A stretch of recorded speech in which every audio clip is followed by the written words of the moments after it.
Hey, it's Laura with your latest tech update.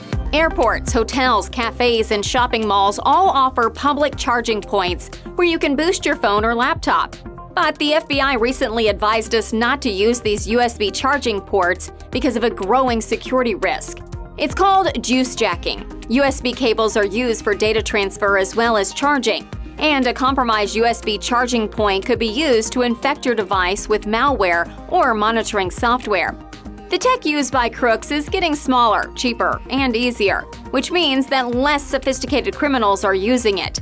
The safest thing is to carry your own charger and connect it to a power outlet. Or if you must use a public USB port, invest in a gadget called a USB data blocker. This prevents data being transferred, but the device will still charge. The list of security threats is growing all the time, which is why our experts work so hard to keep our clients one step ahead of the criminals. If you want our protection, get in touch. That's your tech update. More next week.